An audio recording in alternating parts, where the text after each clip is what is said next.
We've been talking about Perry Kloss's article, Learning the Language, which is about special language in the medical discourse community. John Leo's article, Journalese, discusses special language in the journalism discourse community. A difference in the articles is that most of you conclude in our discussion board that the medical special language is a necessary convention, while excluding patients and seeming a bit nasty at times. The special language helps medical personnel do their jobs.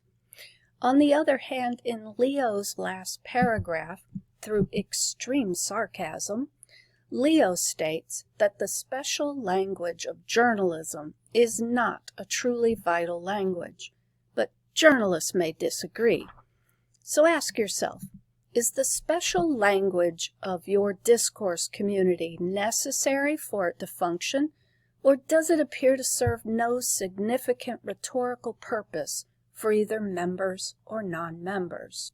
Parallel to that, you'll want to determine if the language used is private for members only or public for everyone.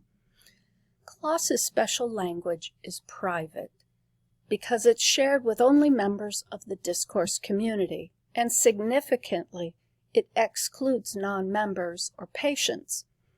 On the other hand, in Leo's Journalese, he discusses a public language that's out there for everyone in the general public to see. However, the language can be interpreted in two ways, or on two levels, a denotative and a connotative level. We've used these terms before, but let me remind you, a denotative definition of a word is the official dictionary meaning.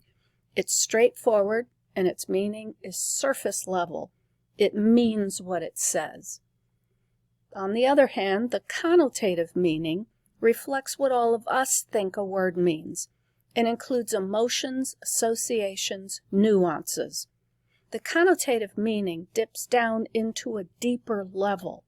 An expression we use to convey this concept is read between the lines, which means don't settle for the surface meaning. Dip down beneath the surface level of the text you're reading to discover its connotative meaning. As you recall, this requires the critical thinking skill of analysis. Leo illustrates how the discourse community of journalism uses language that can be interpreted on two levels. But why? Why would a language operate on two levels? Leo mentions three reasons why journalists engage in this language practice. The first agrees with the medical community's use of special language. It saves time. Journalists are under extreme pressure to be the first to air or publish breaking news. This leads to awards, reputation, and more advertising dollars. It makes sense, then, for reporters to have a mental dictionary of standard or go-to phrases.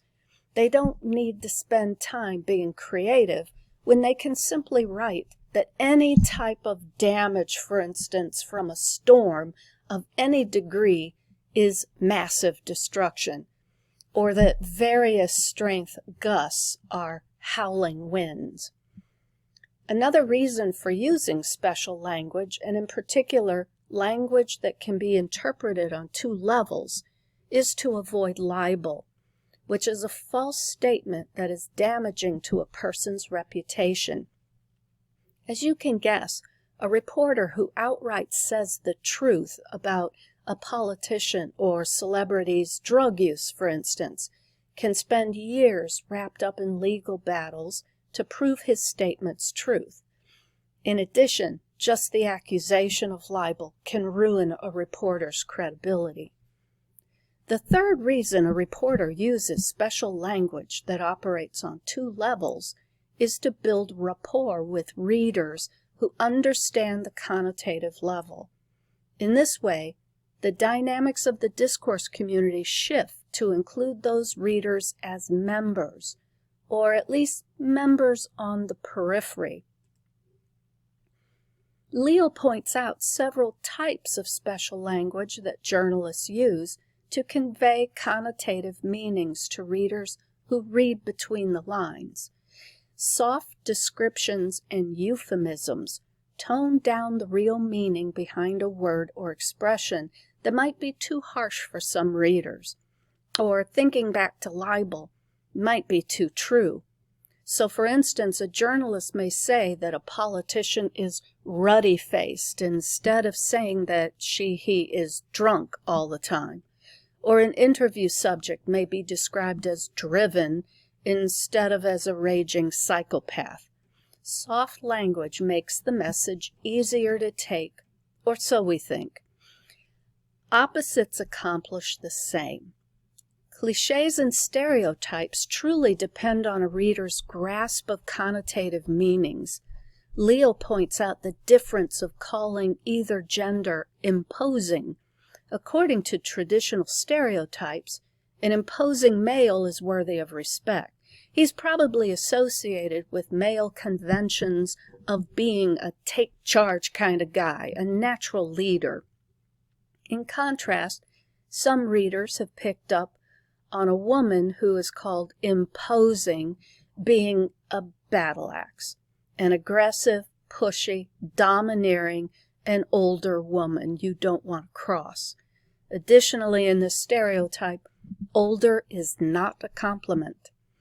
Understanding these expressions on the connotative level pulls a reader into a member or near member status within the discourse community.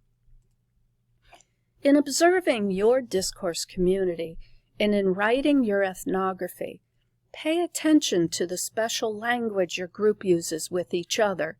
Make a list of words or expressions that appear to be used between members only. Determine if this special language is necessary. Why? What is the rhetorical purpose behind it? Does it include and exclude? Is this special language strictly private, or is it public but operating on two levels? Does the language have denotative and connotative meanings? Why? Does your discourse community use a lot of soft language, euphemisms, opposites, stereotypes, and cliches? Make note of examples for discussion in your ethnography. Also, why does your community do this? Next, we'll explore nonverbal communication or body language in discourse communities.